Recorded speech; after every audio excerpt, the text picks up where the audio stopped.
Un avenir qu'on ne peut prédire, mais qu'on peut préparer et construire, toutefois, sans se mettre la tête dans le sable. Ça, je suis plus capable. Il faut que la santé sorte de l'hôpital. Parce que la santé, ce n'est pas juste l'absence de maladie. C'est un logement décent, c'est un revenu suffisant, c'est un environnement sain.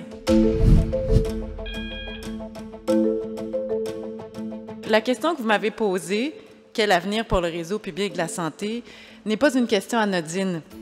Elle est urgente, elle est essentielle, puis elle est, disons-le franchement, un peu angoissante. Nous œuvrons dans le réseau parce que nous avons à cœur le mieux-être du patient et parce que nous comprenons les impacts de nos décisions et de nos innovations. Mais pour ça, il faut pouvoir les imaginer et les mettre en œuvre. Le réseau, c'est ça. Et il tient grâce à vous, grâce à nous, grâce à toutes celles et ceux qui, chaque jour, choisissent de rester, de soigner, d'enseigner, de chercher, de bâtir. L'avenir du réseau public, ce n'est pas juste une affaire de réforme de structure.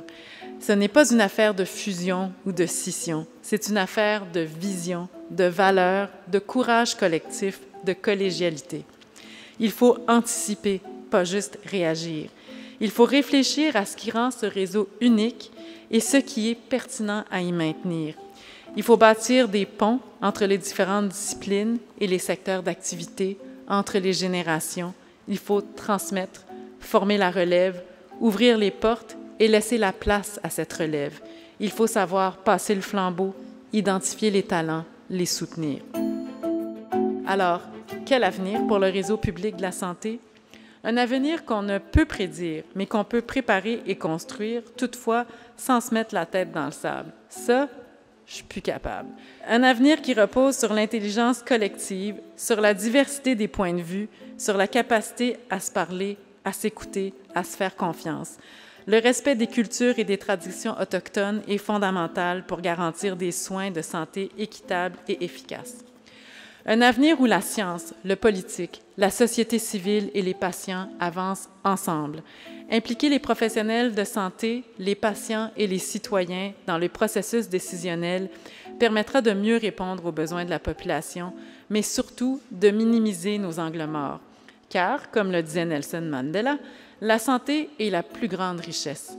La santé est un droit fondamental et nous devons tout mettre en œuvre pour protéger et promouvoir ce droit. Nous devons nous assurer ensemble que ce qui se passe aux États-Unis ne nous arrivera pas. La politique ne doit pas primer sur la science. La santé pour tous doit être ancrée au plus profond de nos âmes. Nous avons les talents, les ressources et la volonté de bâtir un système de santé plus humain, plus équitable et plus durable. Ensemble, nous pouvons y parvenir. Je veux un réseau public qui soigne, qui prévienne, qui rassemble. Un réseau qui donne envie d'y travailler, d'y contribuer, d'y croire. Merci de continuer à croire en ce réseau public qui, malgré tout, mérite qu'on se batte pour lui. C'est exactement ce dont notre réseau a besoin aujourd'hui, des gens qui osent, qui relient, qui construisent. Merci.